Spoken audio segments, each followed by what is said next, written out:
ராதே கிருஷ்ணா. ஸ்ரீமதே ராமானுஜாய நமஹ. யோ நித்யம் அச்சுத பதாம்புஜ யுக்ம ருக்ம வியாமோகதாம் ஸ்ததிதராணி த்ரிணாய மேனே அஸ்மத் குரோர் பகவதோ தயேக்க சிந்தோஹோ ராமானுஜஸ்ய சரணம் சரணம் பிரபக்ஞே. மொத்தம் 24 வாக்கியம் பார்த்துட்டோம். இப்போ 25வது வாக்கியம். முதல் 21லேருந்து நான் திரும்பி சொல்கிறேன் உங்களுக்கு ஞாபகம் வச்சுக்கிறதுக்காக.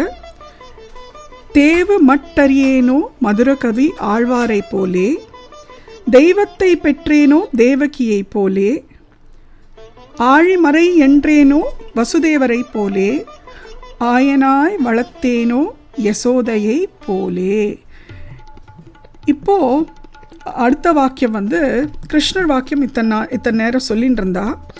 இப்போது கிருஷ்ணர்லேருந்து அப்படியே ராமருக்கு குதிச்சுடுறா. இது ராமாயணத்துலேருந்து ஒரு ரொம்ப அழகான ஒரு வாக்கியம். அனுயாத்திரை செய்தேனோ அனிலங்களை போலே அப்படின்ற ஒரு வாக்கியம். அணில்களை பற்றி தான் பேசுகிறா. இப்போது மனுஷாலெல்லாம் நிறைய பேசிட்டா, பகவானை பேசிட்டா, சீதா மாதாவை பற்றி பேசிட்டா, கிருஷ்ணரை பற்றி பேசிட்டா, ராமரை பற்றி பேசிட்டா. இப்போது அழகாக ராமருக்கு கைங்கரியம் பண்ணக்கூடிய அந்த சின்ன ஜீவன் அணில், அதை பற்றி அழகாக பேசுகிறா பெண் பிள்ளை. ஸோ அனு யாத்திரை செய்தேனோ அனிலங்களை போலே அப்படின்னு. ஸோ ராமரும் எல்லா வானர கூட்டங்கள்லாம் சேர்ந்து ஆஞ்சநேயர் ஃபஸ்ட்டு அசோகவனத்தில் போய் சீதையை பார்த்துட்டு கண்டேன் சீதையேன்னு ராமர்கிட்ட சொல்லிடுறார்.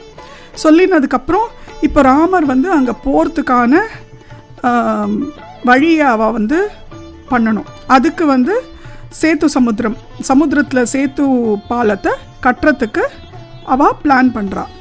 ஸோ அதில் தான் இப்போ என்ன டிசைட் பண்ணுறான்னா, இந்த வானர கூட்டங்கள் அத்தனை பேரும் பெரிய பெரிய பாறை எடுத்துன்னு போட்டு அந்த பிரிட்ஜை கட்டணும் அப்படின்னு டிசைட் பண்ணிட்டு அந்த வானரர்கள் எல்லாம் சேர்ந்து பிளான் பண்ணி எல்லாம் கல்லெல்லாம் அங்கேருந்து எல்லாம் கஷ்டப்பட்டு தூக்கின்னு எல்லாத்தையும் போட்டு போட்டு போட்டு பாலம் கட்டுறதுக்கு எல்லாம் போடுறதுங்க.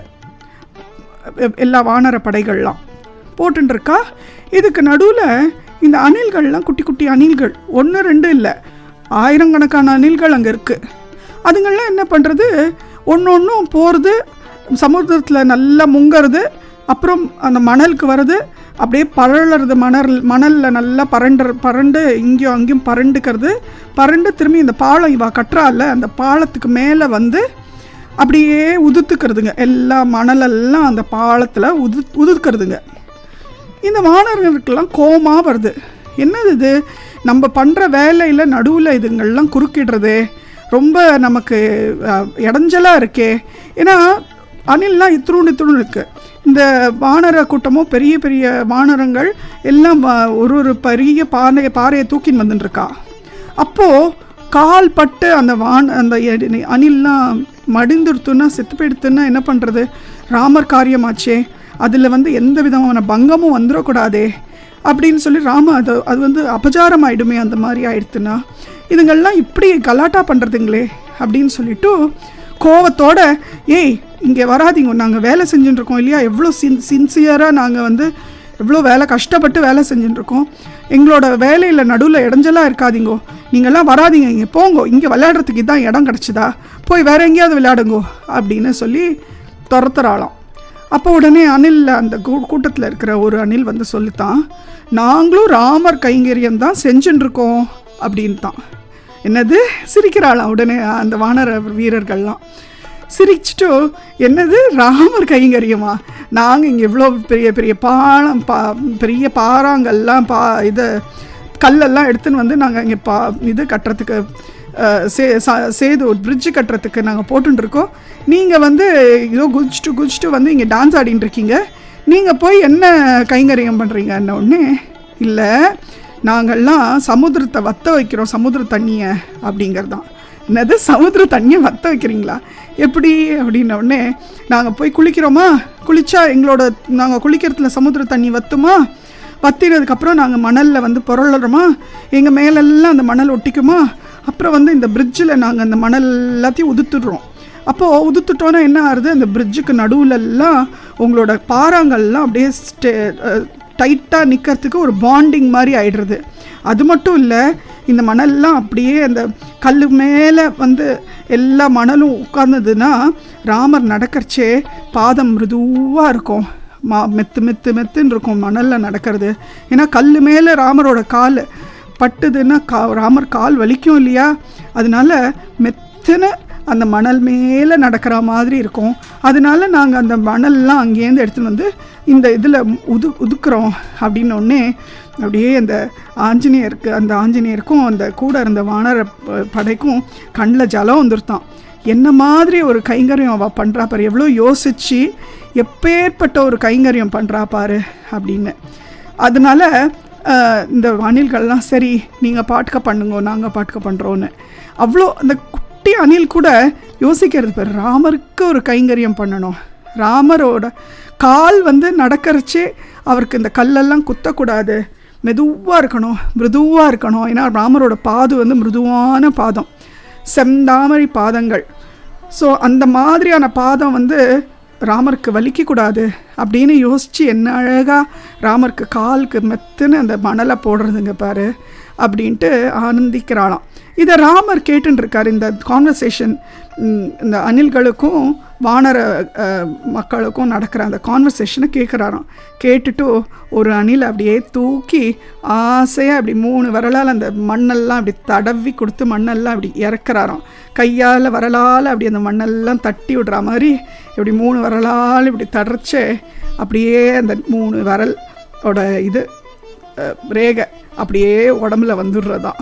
அதுதான் இந்தியாவில் இருக்கிற அணில்களுக்கெல்லாம் பார்த்தா அந்த 3 லைன் இருக்கும். இதே வெளிநாட்டில் எந்த அணிலை பார்த்தாலும் அந்த ரேகை இருக்காது. அதுதான் ராமர் தடவி கொடுத்த அந்த வரிகள் அந்த அணில் மேலே இருக்குது அப்படின்னு ஒரு ஐதீகம். ஸோ இந்த விஷயத்தை தான் பெண் பிள்ளை பிடிச்சுன்றாளாம். பிடிச்சுன்ட்டு என்ன அழகாக அந்த அணில்கள் சேவை செஞ்சுது. ஒரு கிடச்ச அந்த கொஞ்சம் நேரத்தில் என்ன மாதிரி மேக்ஸிமம் கடவுளுக்கு கைங்கரியம் பண்ணலாம் அப்படின்னு யோசித்து அந்த அணில்கள் பண்ணித்து, அடியாள் அப்படியா அப்படிலாம் யோசிக்கலையே சுவாமி, நான் நினச்சா அழகாக அந்த வைத்தமாநிதி பெருமாள் கோவிலை பெருக்கி தொடச்சி அதெல்லாம் பண்ணலாம், வைத்தமாநிதி பெருமாள் கோவிலில் இருக்கிற பாத்திரங்கள்லாம் தேய்ச்சி அலம்பி வழக்கெல்லாம் தேய்ச்சி அலம்பி எல்லாம் பண்ணலாம். ஆனால் அடியாள் அப்படிலாம் பண்ணுறது இல்லையே சுவாமி, அடியாள் வந்து ஒரு முசல் புழுக்க சுவாமி, பரப்பில் கடந்தா என்ன வயலில் கடந்தா என்ன, என்னால் எந்த பிரயோஜனமும் இல்லை, அதனால் நான் இந்த ஊரை விட்டே போகிறேன் அப்படிங்கிறாளாம். உடனே அந்த ராமானுஜர் பார்த்து அப்படியே ஆச்சரியப்படுறாளாம். என்ன மாதிரி விஷயத்தெல்லாம் இவ எடுக்கிறா பாரு, அவள் சொல்கிற ஒவ்வொரு விஷயமும் எல்லாருக்கும் தெரிஞ்ச விஷயந்தான், ஆனால் அந்த விஷயத்தில் இருக்கிற அழகான ஒரு சாராம்சத்தை இவ எடுத்து சொல்கிறா பாரு அப்படின்னு. அது மட்டும் இல்லை, ராமானுஜர் வந்து அந்த ராமரோட காலத்தில் லக்ஷ்மணனாக இருந்து இதெல்லாம் நடந்ததெல்லாம் பார்த்தது, அவர் பார்த்தார், இதெல்லாம் நடந்தது இந்த மாதிரி அணில்கள் பண்ணித்து அப்படின்றதெல்லாம் அவருக்கும் தெரியும். அது அப்படியே ஆனந்திச்சுக்கிறாராம். என்ன மாதிரி ஒரு அணில் சேவை பண்ணினா அந்த பசங்கள் அந்த அணில்கள்லாம் எப்பேற்பட்ட கைங்கரியம் ராமருக்கு பண்ணினா அப்படின்னு ஆனந்திச்சுக்கிறாராம். ஸோ இந்த வாக்கியம், அனுயாத்திரை செய்தேனோ அணிலங்களை போலே. ராதே கிருஷ்ணா. ஸ்ரீமதே ராமானுஜாய நமஹ.